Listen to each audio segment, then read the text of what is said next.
வணக்கம், welcome to Foods of India. நம்ம தண்டுக்கீரை வச்சு சூப்பரான டேஸ்ட்டில் தண்டுக்கீரை சாம்பார் ரெசிபி தான் பார்க்க போகிறோம்.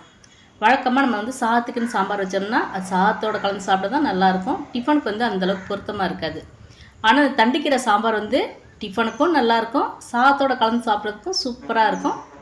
இந்த கீரை சாம்பார் தயார் பண்ணுறதுக்கு வழக்கம் போல் நான் நம்மளோட மாடி தோட்டத்தை தண்டுக்கீரை பறிச்சுட்டு வந்திருக்கேன். கீரை சாம்பாருக்கு தண்டுக்கீரை அதிக அளவில் தேவைப்படாது. ஒரு கட்டு கீரை நீங்கள் வாங்குறீங்கன்னா அதில் பாதி அளவு கீரை எடுத்துக்கிட்டாலே போதும். அதே மாதிரி இதில் தண்டு பகுதியெல்லாம் நம்ம சாம்பாருக்கு போட தேவை கிடையாது. தண்டு பகுதியை வச்சு தனியாக சாம்பார் செய்யலாம். ஆனால் இன்றைக்கி நம்ம செய்ய போகிறது கீரை சாம்பார். அதனால் தண்டு இல்லாமல் அந்த கீரையோட நுனிப்பகுதியை மட்டும் நம்ம இந்த மாதிரி கட் பண்ணி எடுத்து வச்சுக்கலாம். இப்போ இதே மாதிரி எல்லா கீரையும் நம்ம கட் பண்ணி எடுத்து தண்ணியில் திருப்பி நல்லா கழுவிட்டு கொஞ்சம் பெரிய சைஸாகவே நம்ம கட் பண்ணி எடுத்துக்கலாம். பொரியலுக்கு பொடி பொடியாக நறுக்கும். இதுக்கு கொஞ்சம் பெரிய சைஸாக நறுக்கிட்டால் போதும்.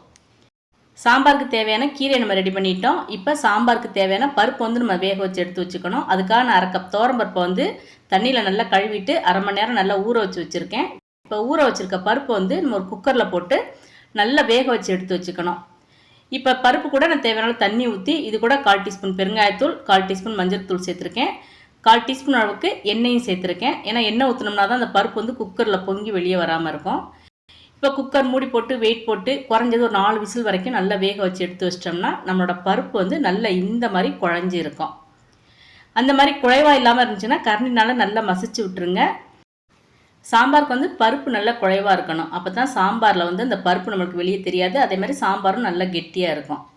இப்போ நம்ம சாம்பாரை தயார் பண்ண ஆரம்பிச்சிடலாம். அதுக்காக நான் அந்த மாதிரி ஒரு மண் சட்டி எடுத்திருக்கேன். இப்போ இதில் 2 டீஸ்பூன் நல்லெண்ணெய் எடுத்திருக்கேன். எண்ணெய் நல்லா சூடானதுக்கப்புறம் 1/2 டீஸ்பூன் கடுகு, 1/2 டீஸ்பூன் உளுந்தம்பருப்பு சேர்த்தாச்சு. கடுகு நல்லா பொரிஞ்ச உடனே 1/2 டீஸ்பூன் ஜீரகமும் சேர்த்தாச்சு. ஜீரகமும் நல்லா பொரிஞ்சிருச்சு.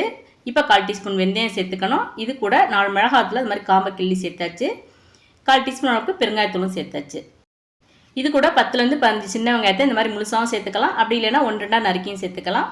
2 பச்சை மிளகாயை நறுக்கி சேர்த்துக்கலாம். வாசத்துக்கு கொஞ்சமாக கருவேப்பிலையும் சேர்த்துக்கணும். இப்போ இதெல்லாம் சேர்த்து நல்லா கலந்து விட்டதுக்கப்புறம் ஒரு மீடியம் சைஸ் தக்காளி இந்த மாதிரி பொடியாக நறுக்கி சேர்த்துக்கணும். இப்போ தக்காளி எண்ணெயில் நல்லா மசிஞ்சு வரணும். அது வரைக்கும் கரண்டினால் நல்லா இந்த மாதிரி மசிச்சு விட்டுறலாம்.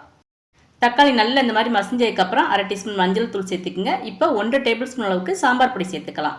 இந்த மாதிரி சாம்பார் பொடியும் சேர்க்கலாம். அப்படி இல்லைன்னா 1 டீஸ்பூன் மிளகாத்தூள், 3 டீஸ்பூன் அளவுக்கு மல்லித்தூள் இந்த மாதிரியும் சேர்த்துக்கலாம். நம்ம சேர்த்துருக்க பொடி ஒரு 30 செகண்ட்ஸ் எண்ணெயில் நல்லா வதங்கினதுக்கப்புறம் இப்போ நம்ம நறுக்கி எடுத்து வச்சுருக்க அந்த கீரையை இது கூட சேர்த்துக்கணும். கீரையை சேர்த்து எண்ணெயிலே நல்லா இந்த மாதிரி வதக்கி விடணும்.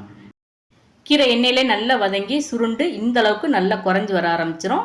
இந்த டைம் நம்ம வேக வச்சுருக்க அந்த துவரம்பருப்பு இது கூட சேர்த்துக்கணும். தேவைப்பட்டால் இது கூட கொஞ்சம் தண்ணியும் சேர்த்துக்கலாம். இப்போ அடுப்பை மீடியம் ஃப்ளேமில் வச்சு நம்ம கீரையை இந்த பருப்பில் நல்லா வேக விட்டுக்கணும். கீரை ஏற்கனவே நல்லா வெந்து வந்ததுனால வேகிறதுக்கு ரொம்ப நேரம் எடுத்துக்காது. ஒரு 2 நிமிஷம் நல்லா வெந்தால் போதும். பருப்பும் கீரையும் சேர்ந்து நல்லா கொதிக்க ஆரம்பிச்சிருச்சு. இப்போ நம்ம தேவையான அளவு புளிக்கரைசலை சேர்த்துக்கலாம்.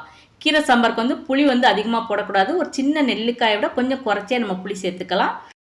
கீரை நம்ம அதிக நேரம் வேக விடக்கூடாது. அதனால் புளிக்கரைசல் சேர்த்து ஒரு 2 நிமிஷம் நல்லா கொதிக்க விட்டால் போதும்.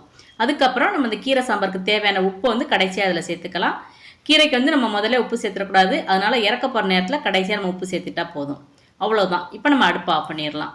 சூப்பரான டேஸ்ட்டில் ஹெல்த்தியான கீரை சாம்பார் சுட சுட ரெடியாக இருக்குது. நீங்களும் கீரை வாங்கினா இந்த மெத்தடில் கீரை சாம்பார் ஒரு தடவை செஞ்சு பாருங்கள். எப்படி இருந்துச்சுன்னு கமெண்ட் பண்ணுங்கள். இந்த வீடியோ உங்களுக்கு பிடிச்சிருந்தேன்னா லைக் பண்ணுங்கள், ஷேர் பண்ணுங்கள். மறக்காமல் ஃபுட்ஸ் ஆஃப் இந்தியா சேனலை சப்ஸ்கிரைப் பண்ணுங்கள். தேங்க்ஸ் ஃபார் வாட்சிங்.